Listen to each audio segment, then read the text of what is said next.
अब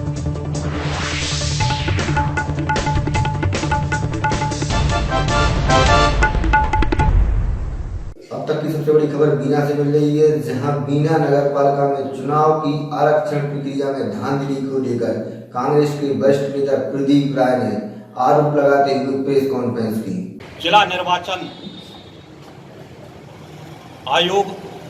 ने आरक्षण प्रक्रिया में बहुत बड़ी जादूगिरी दिखाई है। ऐसी जादूगिरी जो आम जनता और उस वर्ग के साथ साथ एक निर्वाचन प्रक्रिया पर भी प्रश्न चिन्ह लगाती है। एक भ्रम पैदा करके 2014 के चुनाव कराए गए। कुछ ऐसे वार्ड हैं कि जिन वार्डों में जिस वर्ग के लिए वह वार्ड आरक्षित किया गया था, उस वार्ड से उस वर्ग के लोगों को चुनाव ना लड़ाकर दूसरे वर्ग के लोगों को वहां से चुनाव लड़ाया गया। चूंकि मामला 2014 का था और 2020 में जब ये पुनः आरक्षण प्रक्रिया हुई और ये जब मेरे संज्ञान में आई, तो मुझे उस समय जब 2014 की ये प्रक्रिया थी, उस समय मैं बीना में नहीं था, भोपाल में रहता था, इसलिए मैंने उसको बारीकी से उसका अध्ययन नहीं किया था। और आज समाज का एक बहुत बड़ा अंग,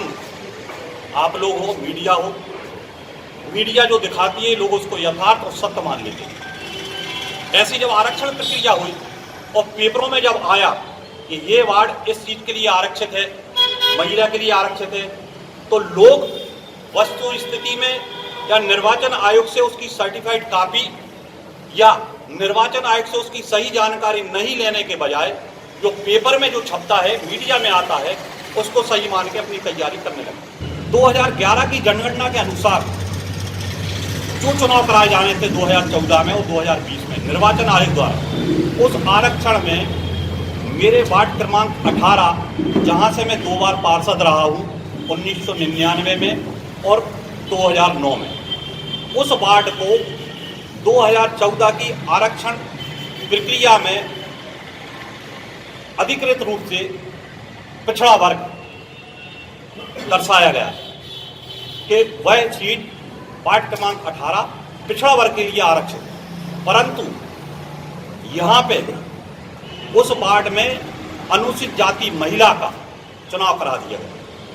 ये चूक, ये त्रुटि, ये गलती किससे हुई, किस दबाव में हुई, इसके बीच में इस षड्यंत्र में किस किस का हाथ है। अब इसमें एक चीज मैं और आपको उल्लेख कर दूं कि ऐसा नहीं रहता है कि अगर आरक्षण प्रक्रिया हुई तो हमारे क्षेत्र के जनप्रतिनिधियों तक उसकी जानकारी नहीं हो। उनको एक सूची विधायक जी को भी दी गई होगी, एक सूची सांसद को भी दी गई होगी, और विधायक जी ने अगर जब उसको देखा पड़ा तो उनने अपना पार्टी का कैंडिडेट कैसे खड़ा कर दिया। जब उनके पास सूची थी इस आधार पे, तो उन्हें मालूम था कि वार्ड क्रमांक 18 जो है वो पिछड़ा वर्ग के लिए आरक्षित है। तो ये आपत्ति उनको उस समय उठाना थी, इस व्यवस्था पे उनको उंगली उठाना था कि ये, लेकिन उठाने की बजाय उन्होंने अपना कैंडिडेट भी वहां खड़ा किया। और उसका कारण एक और हम बता रहे हैं कि हमें संशय और भ्रम कहाँ पैदा हो रहा है कि इसमें फिर षड्यंत्र हो सकता है कि जो आपने 2020 में आरक्षण प्रक्रिया का जो हमारे लिए दस्तावेज दिया है, उसमें कहीं तारीख नहीं लिखी कि ये दस्तावेज 2020 में आरक्षण प्रक्रिया, तो वो तारीख आपने क्यों छुपा? जब 2094 से लेके और 2014 तक के समस्त दस्तावेजों में तारीख लिखी है, तो 2020 में वो तारीख क्यों छुपाई गई? नहीं, हमारी केवल मांग ये है कि हमारे मांग में कि जो वर्तमान में आपने 2020 में जो आरक्षण प्रक्रिया अपनाई है, ये संदेहप्रद है। इसलिए 2500 वार्डों का पुनः आरक्षण होना चाहिए, पुनः आरक्षण होना चाहिए। वो तो सत्ताधारी लोगों ने किया होगा, विपक्ष वाला तो चिल्ला ही सकता है और क्या कर सकता है, और सत्ताधारी कुर्सी पे बैठता है। हैसियत से मैंने ये बात आप लोगों के माध्यम से संबंधित विभाग को, प्रशासन को पहुंचाने का प्रयास किया है, और इसमें जो भी लोग दोषी हों उनके ऊपर गंभीरता पूर्वक,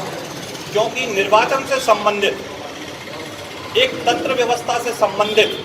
ये विभाग है, और निष्पक्षता से